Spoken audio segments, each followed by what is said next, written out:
I just think people like to feel like they have discovered a secret rather than you hitting them over the head. Welcome to Honest Ecommerce, a podcast dedicated to cutting through the BS and finding actionable advice for online store owners. I'm your host, Chase Clymer, and I believe running a direct-to-consumer brand does not have to be complicated or a guessing game. On this podcast, we interview founders and experts who are putting in the work and creating real results. I also share my own insights from running our top Shopify consultancy, Electric Eye. We cut the fluff in favor of facts to help you grow your e-commerce business. Let's get on with the show. Hey everybody, welcome back to another episode of Honest Ecommerce. I'm your host, Chase Clymer, and today we're welcoming to the show an e-commerce veteran, self-prescribed, as Steve would say, but Steve is one of the founders of Rancho Gordo, and he decided about 20 years to make a crazy leap to sell beans online. So take me back to that thought process, Steve. Let people know kind of a little bit more about Rancho Gordo and how did you stumble into this? Well, yeah, it would be the worst business plan you could imagine. Oh, yeah, I'm going to sell heirloom beans that are hard to grow and nobody's interested in. But I had turned 40 and I remember thinking, this isn't working. I had done not e-commerce, but web design and different kinds of marketing. And every time it just kept failing. And I thought, you know what? I'm just going to get a garden and a job at Target. And that's really all life has to offer me. And that's fine. I think if I have a garden, I'm going to be okay. And then that morphed into having extra crops that went to the farmer's market. And then I got really good at the farmer's market. And then I thought, well, the vegetables aren't ripening fast enough. I'm going to do beans to carry me through because beans will be ready before the markets start. And of course, I was an idiot. The beans were the story, not the rest of the vegetables. And it just morphed from there. Because of the web design background, it was really easy to switch to e-commerce when it was time, but it was probably 6 or 7 years of selling to farmers markets and direct to consumer without e-commerce, because that was the early 2000s. So e-commerce wasn't quite the thing yet, I guess. It's so weird to talk about this in the past tense to me. It's like, yeah, well, I mean, in 2008, I'm trying to remember. I don't even remember. I guess WooCommerce existed back then, I think. But what you remember what the first iteration of the site was? What you built it on, the technology at least? Yeah, well, for the e-commerce part, it was Miva Merchant. It was called MIVA, and at the time, it was considered really forward, and it was the most archaic. I shouldn't say that; they might still be around in some iteration. I don't know, but I was able to do it, and I didn't have to hire a designer because of my background and. I mean, it was web design, so it was not like hard coding, but it needed to be somewhat user-friendly. But I also knew you didn't have to hire a whole team if you could make stuff look good with your own assets, which is what I think I was good at. Mm-hmm. So, but it was Miva Merchant. And I also remember the first 4 orders, I screwed up every single order. And so you really have to, I thought, this isn't what I'm good at. So that was the first employee, was actually to deal with the e-commerce, which were probably 6 orders a week. They were also doing other things, but in the beginning it was very slow. Well, what exactly did you screw up? I would literally look and say, I take 2 pounds of this and 1 pound of this. And I just don't, for some reason, I can't look at a picking ticket and fulfill an order. It's not a gift. Oh, so the pick and pack, they got kind of Steve's surprise. Yeah, then when you screw up an order, you don't make any money on that order because you have to stop and deal with the person. You have to replace it. You choose your battles. And I thought, I'm not going to do this. I can't. And I also thought e-commerce was going to be horrible, that it would be just full of mistakes and really whiny people that weren't going to be happy. And it seemed like more of a courtesy to my customers than something as a way to make money, especially in the beginning. Well, in the beginning, how did you kind of find those first initial customers online? Were you drawing them in from the farmers markets, or did you have a different strategy? No, it was from the farmers markets, and we'd have a lot of people, tourists, who wanted us to ship. And so that seemed like, oh, all right, fine, we'll do that for you. It's like, now, of course, we would kill. And something in me said, collect their emails, because I was very comfortable with email and, websites. And everyone said, oh, you have a beautiful website, except for the e-commerce part. And so I started collecting emails. Mostly at that time it was to provide recipes, because beans are a weird thing, and our beans are heirlooms, so they're even weirder. So I thought, you have to make people feel really good about what they've just bought. So we're going to support them all the way. And at that point, there was no talk of customer acquisition. And it just was a way for people to buy into your lifestyle, I'd say. So that list now is at 150,000 and I've never bought anything. And we've actually culled it to about 2 years ago because it's getting expensive to send stuff out. When did you have the realization where you're like, you know what, this thing's actually, something's going on here, and starting to either, take it more seriously from, customer acquisition perspective, or I don't want to put words in your mouth, but was there something that, or a time and a place or just a feeling? Well, starting this all late in life, I will say I still don't believe it's going to, I tell them don't order too many labels because we could go out of business tomorrow and we're going to be stuck with all these labels. I mean, that's how petty and small I can be. But I think for me, it was probably 3 or 4 years into it when I had really great chefs like Thomas Keller from French Laundry, and almost every Bay Area chef was buying my beans. I thought, oh, this is going to work. And then the e-commerce part, I don't remember what the moment might have been, but definitely when I called, this is so interesting to me. I called a friend who was a techie and I said, okay, Meva's driving us crazy. I'm looking around. All of a sudden, there's all these great sites. And he said, well, he gave me 3 different options. 2 of them were agencies and one was Shopify. So I started talking to agencies and they're telling me how much it's going to be. And I thought, well, I've gotten away with murder up until now. You know what? I'm going to invest and go with this guy. But once they found out I wasn't interested in fulfillment, because that was the word of the day, that they would fulfill it for you. They kind of ghosted me. And I thought, well, I'll just try this Shopify. And I really fell in love with it. So I still do it. We have 26 employees. I'm still the one writing the copy, doing the photographs. I'm doing it all. Do you remember what year that you made the switch over to Shopify? No, I don't. I should find out. It'd be interesting to know, but I don't know what year we did it. It would be interesting. It would be more interesting to me because I'm a nerd, and we didn't really get. Let's see. I knew what Shopify was before we started the agency and before my partner we started tag teaming things. So I think I've been into this ecosystem 7 or 8 years now. And even what it's grown from that long ago to now is a completely different product. Yes. I'm going to guess it's 6. Well, it's got to be at least 6 years, I would think. And I also started out with a email program called Your Mailing List Provider, which was out of Holland, I think.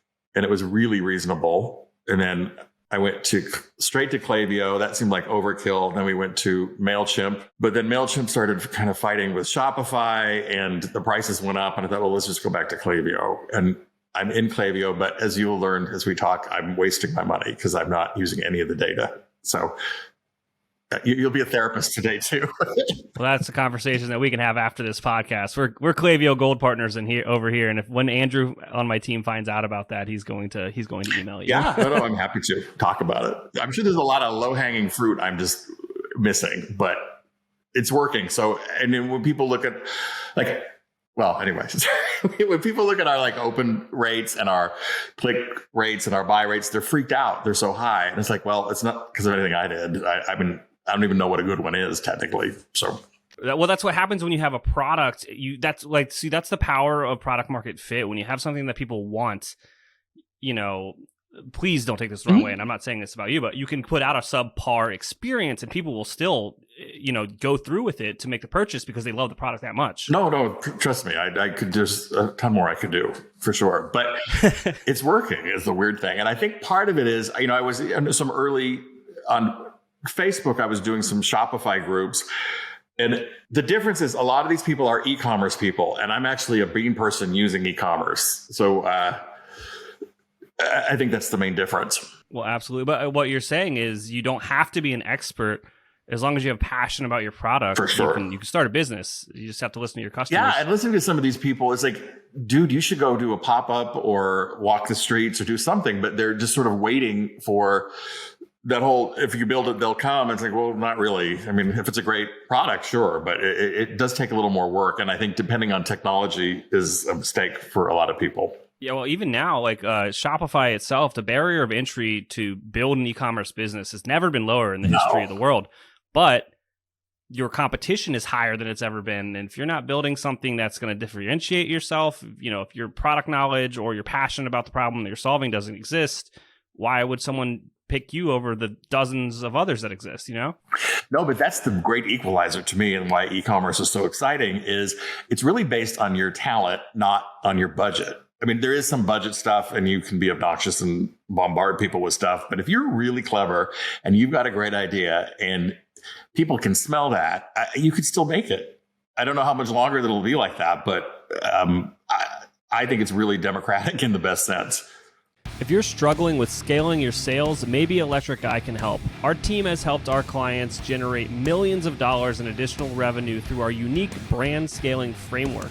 You can learn more about our agency at electriceye.io. That's ELECTRICEYE.io. Mesa is the Shopify expansion pack to level up your brand. By turning all your internet-connected apps into your business epicenter, Mesa can lighten your workload and tame the day-to-day chaos of running your store.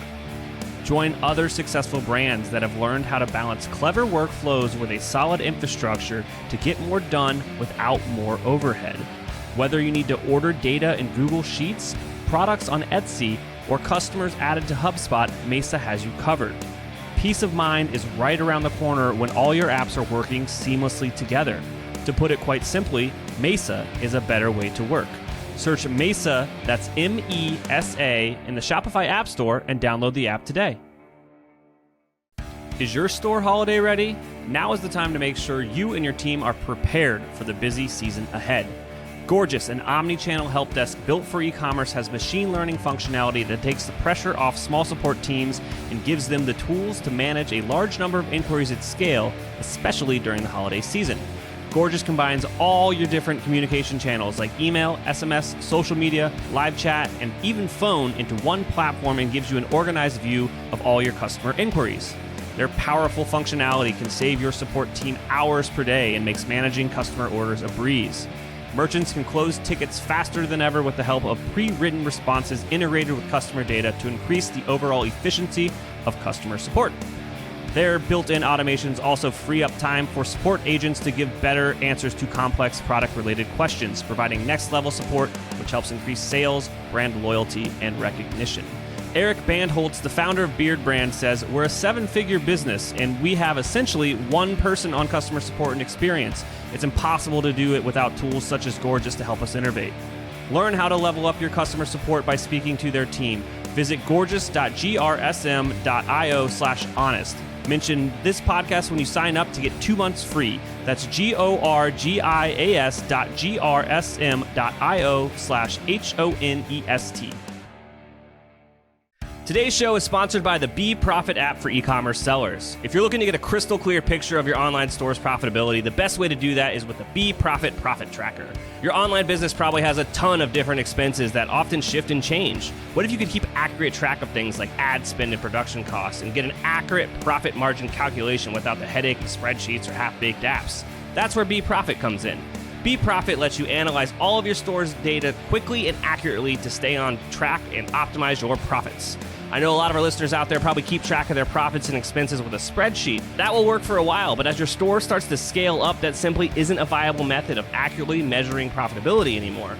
BeProfit can change all of that for you. Available on Shopify and all the other top e-commerce platforms, the app offers advanced analytic tools to turn mountains of data into intuitive charts and graphs in the blink of an eye. Customize your dashboard, discover valuable insights, and zoom in on the metrics that matter most to you. Take it a step further and gain full control over your data by creating and exporting custom reports. You can even find out which are your most valuable products, top performing ads, best customer cohorts, and so much more with the BeProfit Profit Tracker. Visit beprofit.co today to start your 7-day trial. Don't forget to use code HONEST15, that's HONEST15, to get an exclusive 15% off any plan you choose for the lifetime of your plan. That's beprofit.co, discount code HONEST15.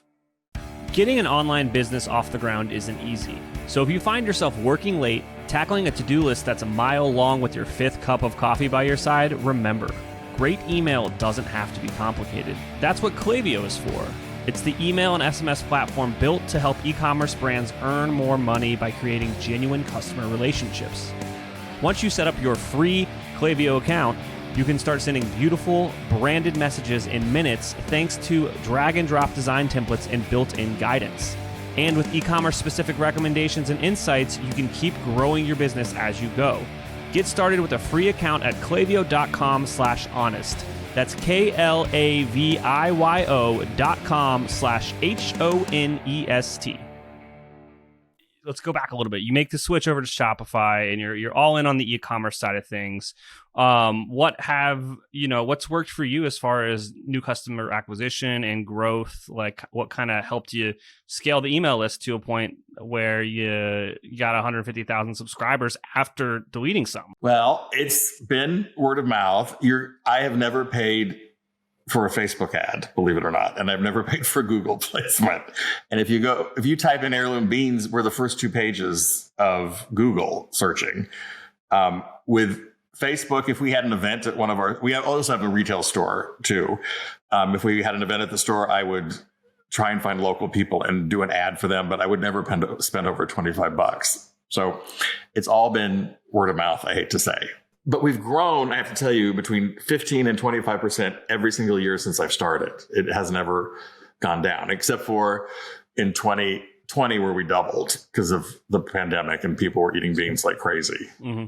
So obviously, with the pandemic, it's pretty easy to understand what that growth, but what would you say, what attributed to the consistent growth for the business? Partly, I think people like to discover stuff for themselves, and you see some sort of internet marketing and it will be a young, attractive person saying, "Hey guys, I'm trying this." It's so formulaic. It's like, it turns me right off. Whereas if I'm revealing a secret to you and we're not, I don't think you could do this with a mainstream product. I think it's really for niche products, but it's like Seth Godin talks about, like, people like us do things like this. So you have to find your people like us and really thrill them. So my thinking was, beans are not going to be something that everybody goes for. So why don't we just delight and thrill the people that we're with more than anything? And they tell their friends. So as a joke, I thought, well, let's start a bean club because we have wine clubs here. And I live in Napa and there's tons of wine clubs and that couldn't be more boring to me, but let's do a bean club. That'd be funny. Well, right now we have 11,000 members and a 30,000 person wait list to get in. And I did it as a joke, but I thought I would love that. Every quarter you get all these great beans. And then the customer service part of it was killing us. So I said, let's just start a Facebook group just for bean club members. And now they just sell themselves. And when the new shipment's about to come, we'd say, what beans do you still have? Because you're about to get 6 new pounds. And they just take care of each other. And one reporter claimed it was the nicest place on the internet because everybody is super supportive. And in the end, I didn't plan this, but one of the Bean Club members worked for the New Yorker, and then he ended up pitching the idea. And so the New Yorker did it like a 12-page story on me where he came to Mexico and came to Napa. It was amazing. But the secret is also, I just think people like to feel like they have discovered a secret rather than you hitting them over the head with this. Now, maybe if we were selling sunglasses from China, it would be a different story. But because it's a real product, I just don't know that mainstream advertising would work for us. Mm-hmm.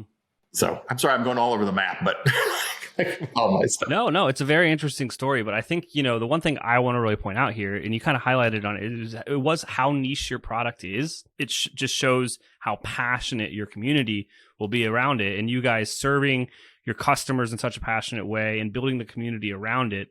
That's helping you guys grow hand over fist every year. Just you can't even supply the demand that currently exists. No. And that's just Bean Club. We also have a regular business, and plus we sell to restaurants as well. So we have a wholesale and a retail, and that's for us where Shopify has really been not great, is having 2 different businesses trying to use the same inventory. We were using something called Trade Gecko, which we started really early with them, and it's been a nightmare from a customer service standpoint from us from the word go. I hope they're not a gold partner with you too. But familiar with the product, but I don't think we've actually integrated anything with them historically. Yeah, we're getting out of it as soon as we can. And my staff is almost in tears.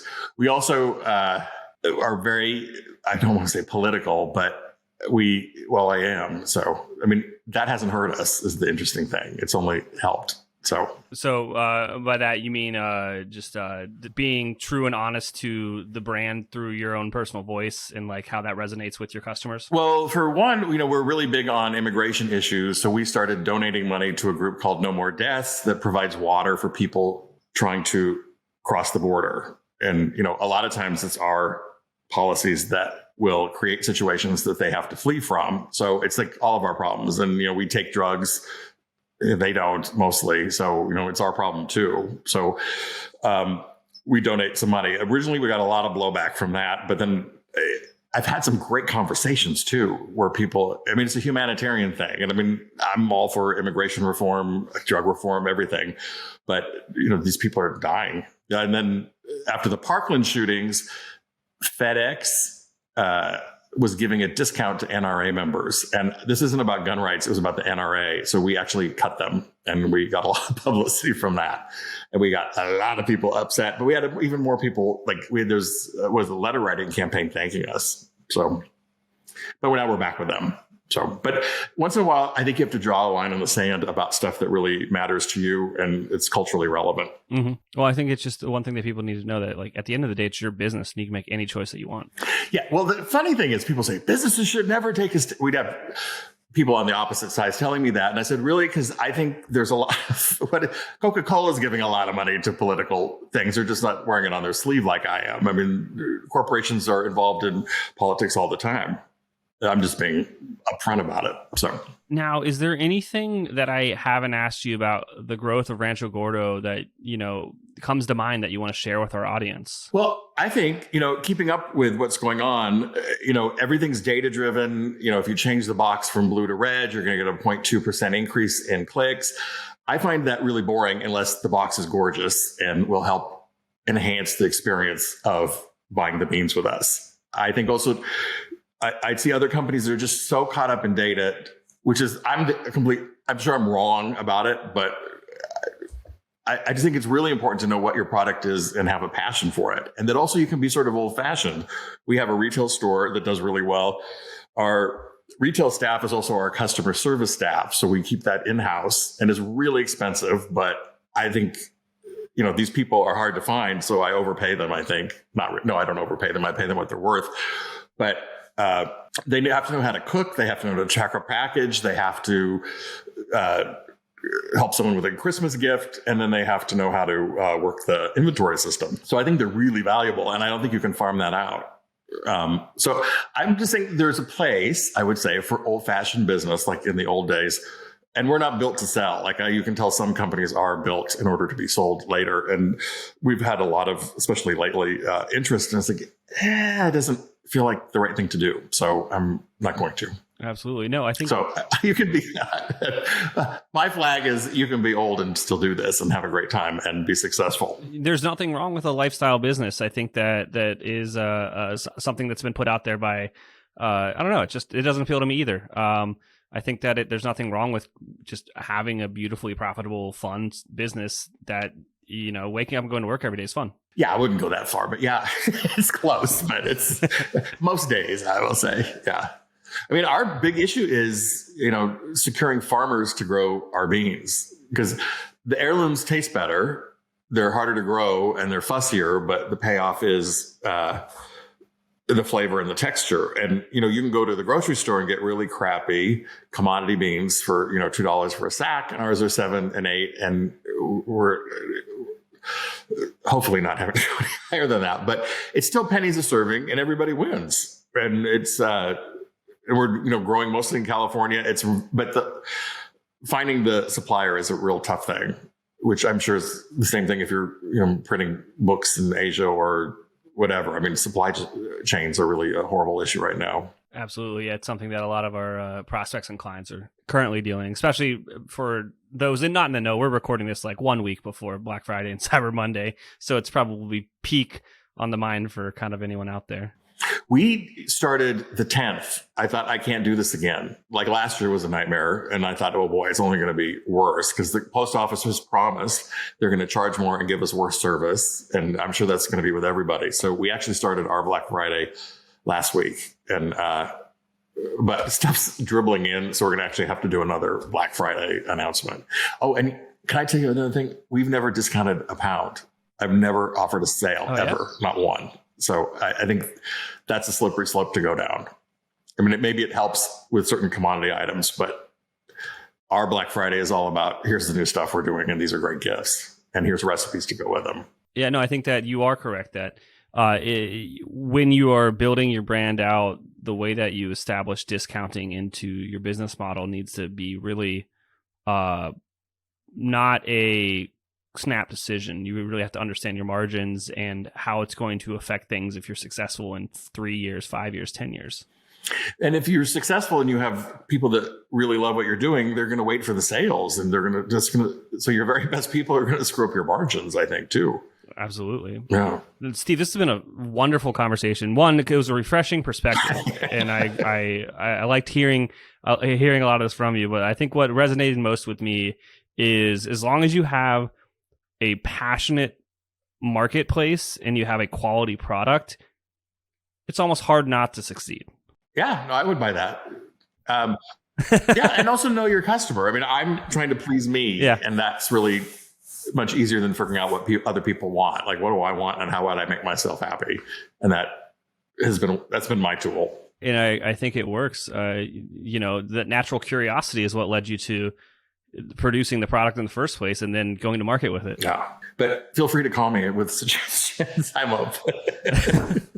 Awesome. Steve, if people are curious about actually trying the beans, where do they go? RanchoGordo.com. And we're in a couple of stores, too, all over the country. But the RanchoGordo.com is the best. We'll make sure to link to that in the show notes. Thank you so much for coming on the show, Steve. No, thanks for having me. All right. I can't thank our guests enough for coming on the show and sharing their knowledge and journey with us. We've got a lot to think about and potentially add into our own business. You can find all the links in the show notes. Make sure you head over to honestecommerce.co to check out all of the other amazing content that we have. Make sure you subscribe, leave a review, and obviously, if you're thinking about growing your business, check out our agency at electriceye.io. Until next time.